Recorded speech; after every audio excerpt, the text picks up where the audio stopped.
Нова локација, начин на наградување, нови активности во рамки на тридневната манифестација Рацинови средби. Ова го предвидува организаторот Сдружение на граѓани ФАЦ Стоби, на која годинава општината со делегирање на надлежност му ја довери организацијата на 52-те Рацинови средби.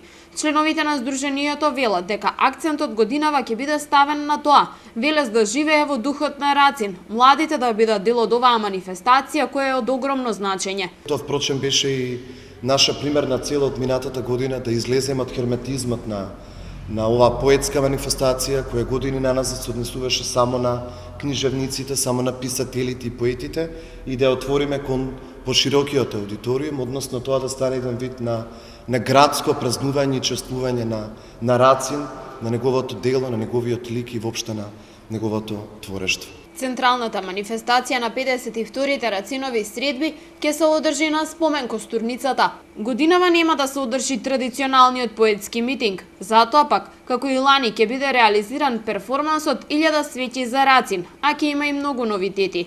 Покрај Рациновото признание, годинава е востановена и наградата Антологија на болката, а се доделува за најдобра дебитантска необјавена поетска збирка љубовна поезија од современ македонски поет. А наградата се состои во публикација на стихозбирката од страна на издавачката куќа Култура, како и нејзина промоција во централниот дел од манифестацијата Рацинови средби.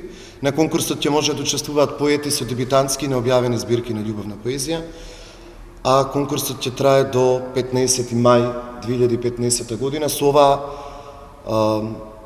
мислиме дека ќе ги таргетираме дебитантите и младите автори на љубовна поезија. Стручно жири ќе ја одбере и музата на Рацин, значено одбележие на Рациновата љубовна поезија. Конкурсот е во тек, а право на учество имаат сите девојки на возраст од 14 до 18 години. Да направиме некаква современа корелација на третманот на музата на Рацин, која е несомнено важен и значаен дел на неговото творештво и воопшто на неговата поетска имагинација. Знаете дека Рахилка била средношколка, додека тој ги пишувал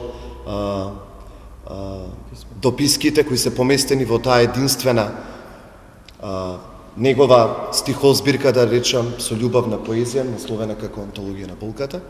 Во изминативе децении од Рациновите средби некако поголем акцент беше ставен на белите мугри и на неговата социјална поезија. Ние би сакале последниве години да се посветиме токму на љубовната поезија. Корисниците на социјалните мрежи ќе бидат активно вклучени во овогодинешните Рацинови средби. За најдобрата љубовна порака е обезбедена и награда.